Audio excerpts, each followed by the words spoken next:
আমাদের নেতা জনাব তারেক রহমান আমাদের উদ্দেশ্যে দুটো অনুশাসন দিয়েছেন। কোন সংসদ সদস্য ট্যাক্স ফ্রি গাড়ি নিবেন না।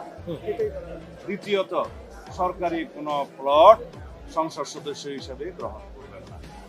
হয় আজকে আমি একটু আগেই বলেছি যে আমাদের নেতা জনাব তারেক রহমানকে আমরা সংসদীয় দলের নেতা নির্বাচন করেছি এবং তার প্রেক্ষিতে আমরা রাষ্ট্রপতির কাছে চিঠি পাঠিয়েছি যাতে আমাদের সংসদীয় দলের নেতা মেজরিটি পার্টি লিডার হিসেবে তাকে প্রধানমন্ত্রী হিসেবে সরকার গঠন করার সুযোগ সেই বিদ্যমান সংবিধানে 148 অনুচ্ছেদের 2 ক-তে যা বলা আছে, স্পিকার এবং ডেপুটি স্পিকার যদি শপথ পাঠ করাতে না পারেন, অপারগতা প্রকাশ করেন অথবা পাওয়া না যায়, তাদের প্রতিনিধি যদি মনোনীত প্রতিনিধি যদি তা না করেন 3 দিনের মধ্যে, তাহলে চতুর্থ দিন থেকে মানে পরবর্তী 3 দিনের মধ্যে প্রধান নির্বাচন কমিশনার সংসদ সদস্যদের শপথ পাঠ করাবেন।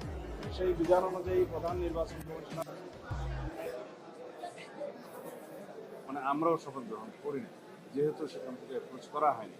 এটা সাংবিধানিকভাবে সমস্ত কিছু পরিচালিত হওয়া দরকার এবং আমরা এই পর্যন্ত যা এসেছি সাংবিধানিক পদ্ধতি মেনেই এসেছি এবং বাংলাদেশের আগামীতেও আমরা সাংবিধানটি আমরা পাঠিয়েছি এবং যতজন সদস্য উপস্থিত ছিল সবাই উপস্থিত ছিলেন, যারা শপথ গ্রহণ করেছেন সবাই তারপরে আমাদের নেতা জনাব তারেক রহমান আমাদের উদ্দেশ্যে দুটো অনুশাসন দিয়েছেন। কোন সংসদ সদস্য ট্যাক্স ফ্রি গাড়ি নিবেন না। দ্বিতীয়ত, সরকারি কোন প্লট সংসদ সদস্য হিসেবে গ্রহণ করবেন না। এটা আজকে পরিবর্তনের শুরু হলো।